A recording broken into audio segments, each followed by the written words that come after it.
Hello दोस्तों, कहानी की इस नई सीरीज़ में हम लेकर आए हैं आपके लिए एक और नई कहानी। मेरे पति के गुजरने के बाद मैं और बेटा बेटा बेटी ही थे। दोनों जवान हो गए थे।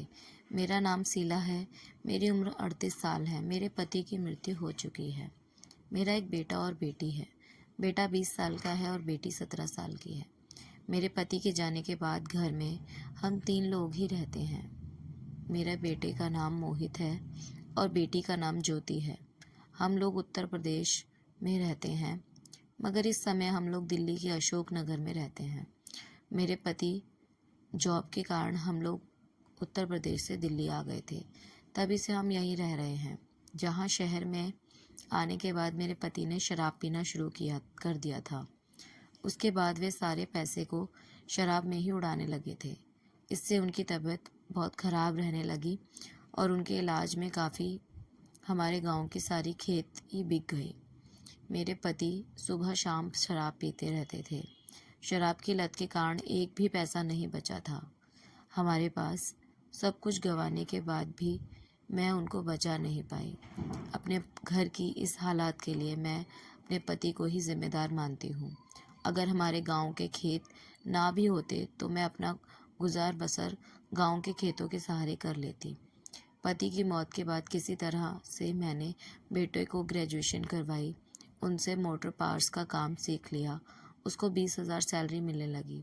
वह मुंबई में अपने दोस्त के पास रहकर काम कर रहा है। हम दोनों के वो पैसे भेज दिया करता है। इससे हमारा गुजारा भी अच्छा चलने लगा। अब मेरी बेटी भी पढ़ाई कर रही थी। पैसा उसी के अकाउंट में आता था। 2 साल के बाद जब घर आया तो मोहित अब जवान होकर एकदम से मर्द बन चुका था। मैं उसको देखकर बहुत खुश हुई थी कि मेरा बेटा इतना बड़ा हो गया है। मैं सोच रही थी कि उसकी शादी कर दूं। कुछ महीने के बाद मैंने मोहित से शादी की बात की तो वह बोला कि पहले घर बनवाना है, उसके बाद मैं शादी कर लूँगा। इसी बीच कुछ ऐसा हो गया था कि मुझे बहुत परेशान करने लगा था। मुझे इस बात के बारे में बाद में पता चला। मोहित ने मुझे बताया था। बात ऐसी हुई कि एक दिन मोहित घर में सो रहा था कि रात के 12 बज रहे थे। उसको बाथरूम जाना था तो वह उठा और फिर से कुछ आहट सुनाई दी। उसने पीछे वाले गाय के तबेले में जाकर देखा तो ज्योति एक लड़के के साथ बातों में लगी हुई थी। उसने ज्योति को एक झापड़ मारा और उसे वहां से अंदर लेकर आ गया। उस समय मोहित ने ज्योति को डांटा और कहा, इतनी मेहनत करके मैं पैसे जमा करके तुमको पढ़ा रहा हूँ और तुम ये सब कर रही हो। ज्योति चुपचाप खड़ी होकर सब कुछ सुन रही थी। डांटते हुए मोहित की नज़र ज्योति को देख रही थी। पता नहीं देखते देखते उसके मन में कुछ अजीब विचार आने लगे। वह ज्योति को अजीब नज़रों से घूरने लगा। फिर वह उसको समझाने के लिए अंदर लेकर गया। उसको बिठाकर समझाने लगा, लेकिन उसकी नज़र उसके ऊपर से हट ही नहीं रही थी। धीरे धीरे उसका मन अपनी बहन के लिए करने लगा। उसके ज्योति से कहा, मैं तुम्हारे लिए ये सब कर रहा हूँ। वह बोला, जो तुम कहोगी मैं वो करने के लिए तैयार हूँ। अगर तुम्हें ये सब करना ही है तो मेरे साथ कर लो। घर की इज्जत को इस तरह से क्यों बाजार में बेच रही हो। ज्योति मोहित को और हैरानी से देखने लगी। तभी मोहित ने ज्योति के हाथ में 15,000 रख दिए। छोटी उम्र में इतने सारे पैसे देखकर ज्योति की आंखें खुली की खुली रह गई। मोहित बोला, यह बात तुम्हारे और मेरे बीच में ही रहेगी। ज्योति ने हाँ में गर्दन हिला दी। धीरे धीरे फिर ज्योति भी 18 साल की होने लगी थी, इसलिए उसको कुछ ज़्यादा पता नहीं था। उसको शायद पैसे का लालच आ गया था। इन सब का अंजाम वह नहीं जानती थी, क्योंकि अभी इतनी मैच्योर नहीं थी। वहाँ मोहित भी अपने मकसद में कामयाब हो रहा था। मोहित जो कि एक भारी भारी मर्द बन चुका था, ज्योति उसके सामने बच्ची लग रही थी। अगली सुबह मैंने देखा कि ज्योति ठीक से चल भी नहीं पा रही थी। उस रात हमारे घर का माहौल बदल दिया। हम ज्योति को खुद ही अपने भाई से क्रिकेट के लिए कहने लगी। मोहित भी यहाँ 1 महीने के लिए घर आया था। इस घटना के बाद वो 3 महीने घर में रुका था। ज्योति के शरीर में परिवर्तन साफ दिखाई देने लगा, जो मैं नोटिस कर पा रही थी। उसका शरीर भी काफ़ी भरने लगा था। मोहित उसको चुपके चुपके से सूखा मेवा और फल खिलाता था। 2.5 महीने में उसके शरीर में बहुत बदलाव दिखाई देने लगा। वो सेब की तरह लाल होती जा रही थी। मैं सोच रही थी कि मोहित के आने से अब भाई के साथ मिलकर वह अच्छे से खाना खा रही है, मगर वह तो कुछ और ही। मुझे उस दिन थोड़ा शक हुआ जब मेरे कहने पर ज्योति मेरे पास नहीं सोई। आकाश उसको किनारे वाले कमरे में सोने के लिए कहता है। वह उसी की बात मानती थी। मैं बाहर बरामदे में सोती थी, इसलिए भाई बहन के बारे में मुझे पता नहीं लग पाया। छुट्टियां बीत जाने के बाद मोहित दोबारा अशोकनगर चला गया, मगर काफ़ी कुछ बदल गया था। उसने ज्योति को एक मोबाइल लेकर दिया। वह दिन भर फ़ोन पर ही क्यों बातें करती रहती थी। मैंने सुनने की कोशिश की, लेकिन वह मुझे धीमे बात किया करती थी। मुझे कुछ पता ही नहीं लग पा रहा था कि वह किससे और क्या बात कर रही है। हो ना हो वह अपने भाई से ही बात करती होगी। उसके बाद मोहित और ज्योति दोनों ने मिलकर अशोकनगर जाने का प्लान बना लिया। उन दोनों में एक समस्या थी, मुझको साथ लेकर नहीं जाएंगे। वह दोनों मुझे यहीं घर पर छोड़कर जाना चाहते थे।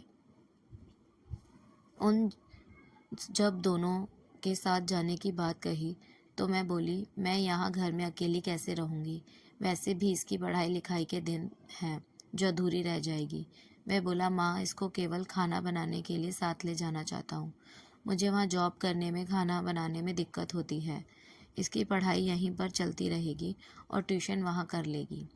यहाँ पर आकर एग्ज़ाम दे दिया करेगी।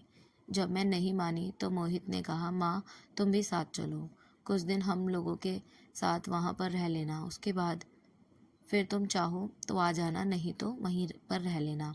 अगर नहीं चाहो तो यहाँ घर वापस आ जाना। मैं उन दोनों की ज़िद के सामने मान गई।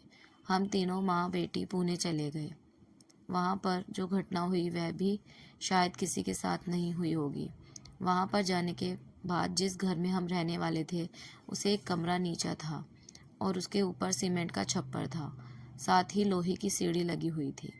ऊपर से दूसरा वार्ड बना हुआ था, मगर ऐसा लग रहा था वहाँ पर सीधे खड़े होकर नहीं चल पा सकते थे। उसकी ऊंचाई बहुत कम थी। मैंने वह घर देखकर कहा, बेटा, यहाँ तो नीचे एक ही कमरा है, हम तीनों इस छोटे से कमरे में कैसे सोएंगे। मोहित बोला, माँ, मैं ऊपर सो जाऊँगा और आप नीचे सो जाना। अगर आपको फिर भी कोई दिक्कत हो तो ज्योति भी ऊपर आ जाएगी।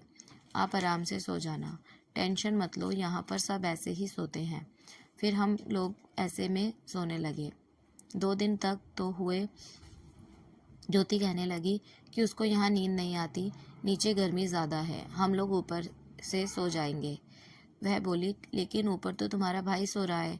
वह बोली, तो फिर भैया को नीचे बुला लेते हैं और हम सो जाते हैं। मैंने कहा, अगर उसको यहाँ पर नींद नहीं आई तो अगले दिन ड्यूटी पर कैसे जाएगा। ज्योति बोली, अच्छा ठीक है, मैं भैया के साथ सो जाती हूँ, आप यहीं सो जाओ। मैंने कहा, लेकिन तुम वहाँ परेशान हो जाओगी। वह बोली, नहीं माँ, मैं एक तरफ कोने में सो जाऊंगी। मुझे जहाँ पर नींद नहीं आ रही वह उठकर मोहित के कमरे में चली गई। फिर अगले दिन वह ऊपर ही चली गई।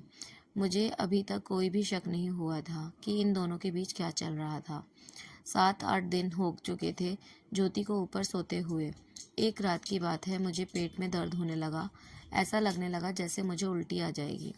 फिर मेरे कपड़े खराब होने का डर था। मैंने सोचा ऊपर के से कपड़े मंगवा लेती हूँ, मगर मैं बेटे के परेशान नहीं करना चाहती थी क्योंकि वह सुबह से शाम तक ड्यूटी करके आता था। मैं खुद ही ऊपर चली गई और मैंने सारे कपड़े बैग में रखे हुए थे क्योंकि नीचे जगह कम थी। नीचे किचन और बाथरूम था, इसलिए कपड़े बैग सारे ऊपर ही रखे दिए थे।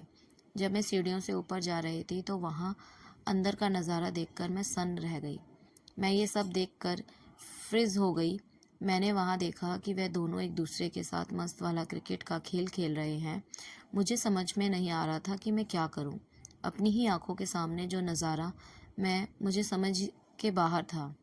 मैं अपने बेटे बेटी को आपस में इस तरह से देखकर हैरान थी। मैं वहीं खड़ी रही। फिर मैं कुछ संभली और चुपचाप नीचे आ गई। मेरा पेट का दर्द भी गायब हो गया था। परेशानी में मेरी आंखों में नींद भी गायब हो गई थी। अपने पति के बारे में सोचने लगी कि यदि आज वो होते तो मेरे घर में ये पाप ना होता। उसके बाद दोस्तों, मैं बिना कुछ सोचे समझे 2 महीने के अंदर ही ज्योति की शादी कर डाली और आगे यह पाप होने से बचा लिया। तो दोस्तों, ये कहानी आपको कैसी लगी हमें कमेंट करके ज़रूर बताएं और हमारे चैनल को सब्सक्राइब ज़रूर करें।